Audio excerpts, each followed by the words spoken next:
I have some good news and some bad news. Let's start with the good news. They're finished.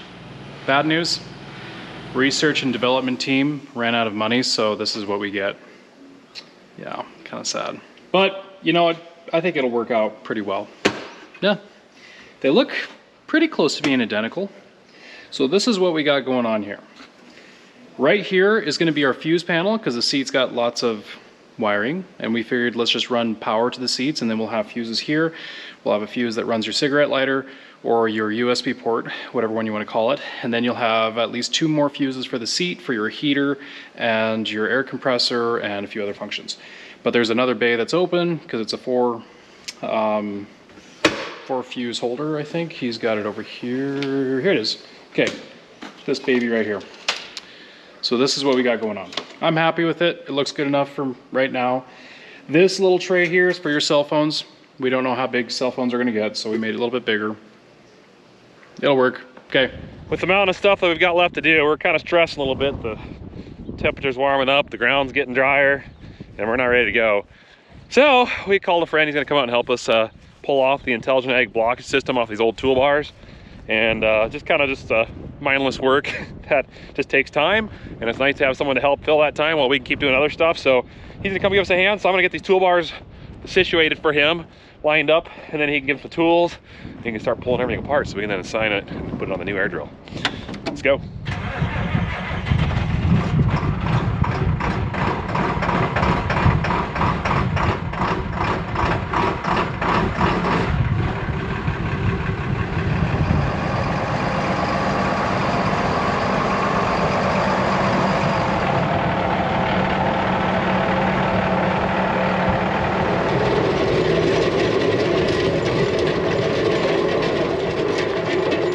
It's that time. This tractor right here is ready to go outside, and it needs a thorough wash because it is oily all over on the engine. And yes, if you guys are wondering, I did take the air breathers on top of the engine, took them out, cleaned them all up, put them back in so that way it's not junky and dirty and it can breathe better. That's all that matters. So we'll see as we pull it out if there's any leaks that just start puking out when we start it up, but hopefully not. I don't want that to happen. But let's take it outside and wash it.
He's gonna wash the tractor off, make sure it's all clean. There was a slight oil leak on the other side of the engine, and I think it was just a little bracket that needed to be tightened up, so I tightened it up. We'll see. Hopefully not. Hopefully I don't have to pull the pieces off to fix it. It's not horrible, but it's a little inconvenient. So anyways, he's gonna wash that up, and then Jordan, a buddy of mine from high school, he comes out all the time, hangs out with us, does stuff. Well, he's got nothing going on. We're like, hey, you wanna come out and help us out with pulling all the intelligent blockage system off of this air drill? Because we gotta take it off and set it on that thing. So anyways, I'm gonna help him pull the harnesses off and get everything taken care of so that we can get this toolbar out of the way. And we also have to remove all the points here because we're gonna use those as well. So there's a little bit of disassembling on this one, but we should be good to go after that. Yeah, busy.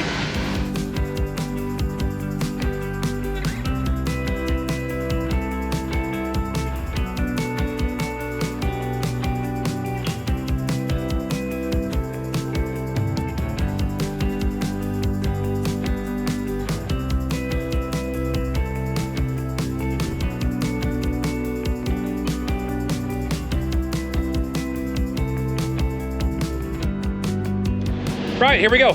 So that's what it's gonna look like. Got the first one on. Now to start the second one. This one only had 3 runs. This one's gonna have 4. And when it's said and done, this toolbar will be about ready to go and wing out.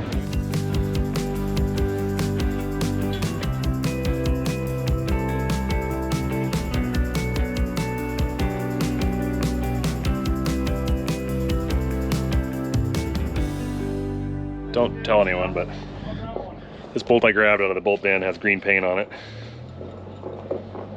Keep that between us.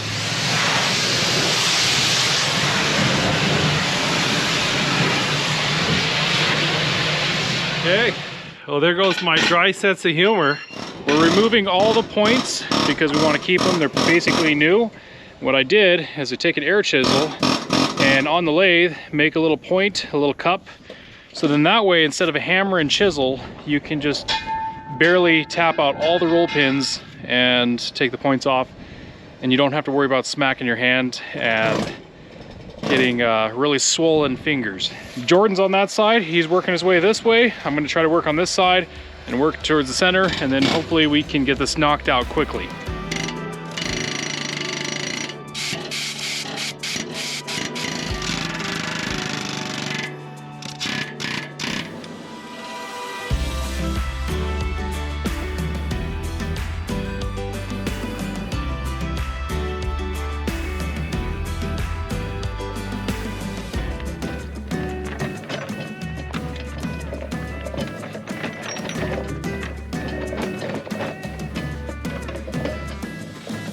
Well, we are done with this toolbar. We took all the blocker system off, all the points off, and let's take this thing over to the Quonset, unhook it, and be done with it.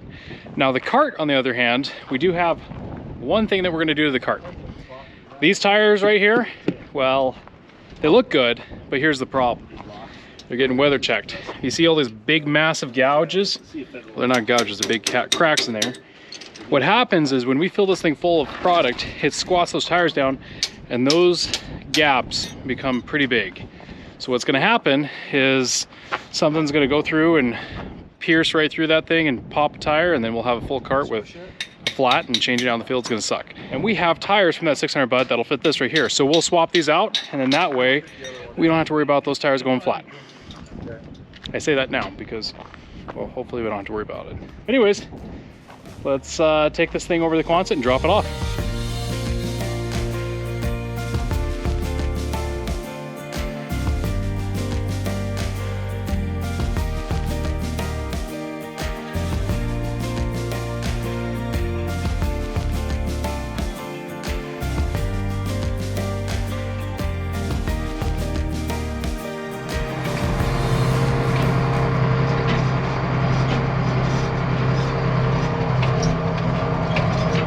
Dropped off the toolbar, and we're not using that ever again, at least from my knowledge.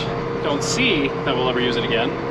It's been a good, very good toolbar. We've put thousands of acres on that thing, and that's produced a tremendous amount of bushels in its time, and also has fed a tremendous amount of people. So we are very grateful to have it. I think we're good to go.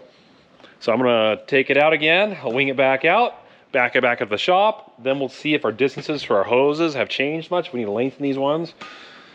And then we'll start transplanting all that intelligent blockage system on this toolbar. It'll look good. Need a little more rattle can in some spots, but it's like the factory designed it that way.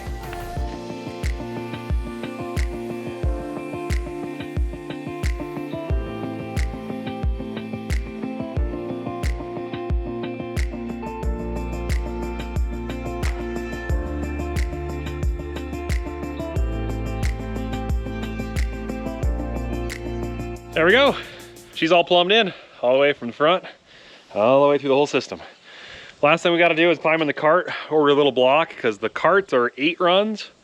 Our old drills were 8 runs. This one's 7. So we need 1 less run on the cart. So we actually have the little capsule put inside that'll block the airflow and product from going through, which is fine.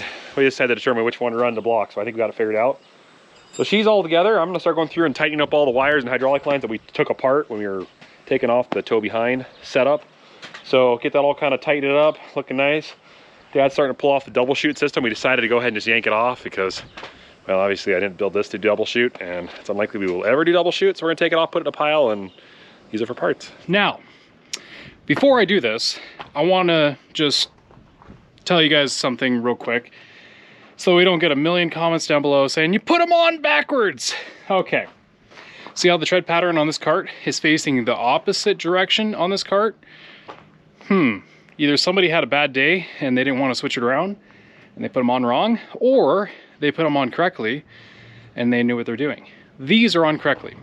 Now here's the thing. If these were a drive tire, just like that Magnum, you're going to want to put them on where they're facing that direction. So all the V parts, as you can tell, are facing forward. The idea behind that is as it's being driven, it's going to fling dirt and mud out the side and it's going to grip into it. Now, if it's not a drive tire, if you reverse them and it just pulls, this is how you want it. And the reason for, these act as like cups. So they're going to start cupping the ground and not letting it just slide around. So I'm going to want to put the tread facing the opposite direction on these. It's physics, it's science. Anyways, let's go ahead, take these off and put those bad boys on.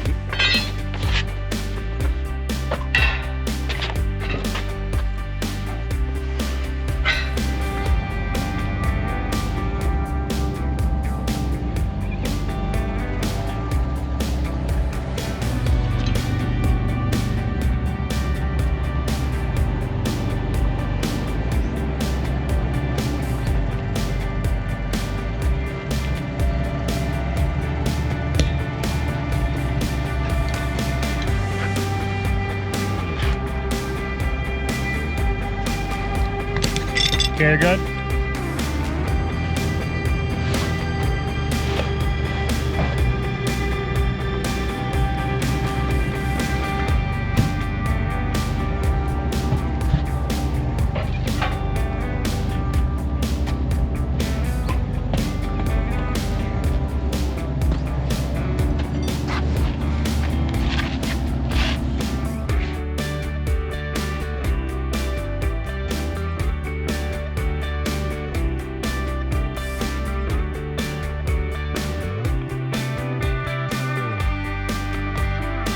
Now Legom's got the cart all finished up.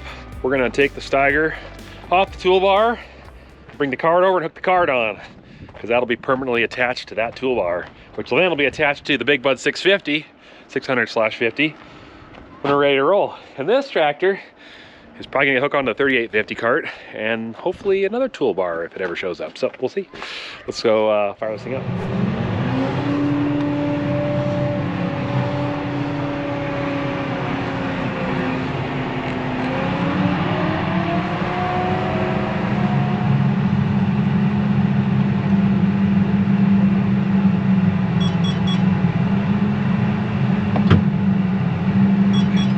We'll leave that there for a little while and we'll focus on now getting the car with that toolbar and getting the bud hooked up.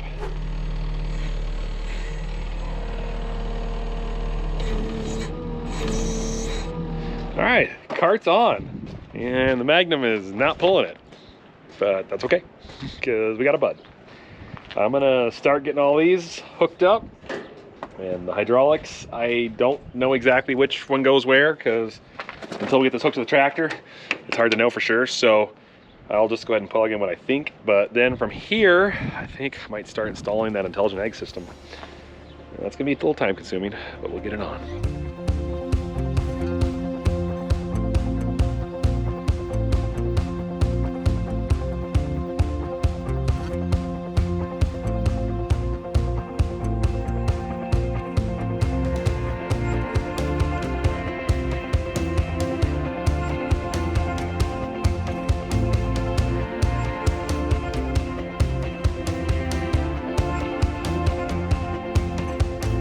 Well, there you go. It's been quite a day. Got a lot done, but something just rolled in the yard, and it's gonna take some hands and some big equipment. So all hands on deck, fire up the loader. Let's go do some unloading and assembling. See you guys in the next video.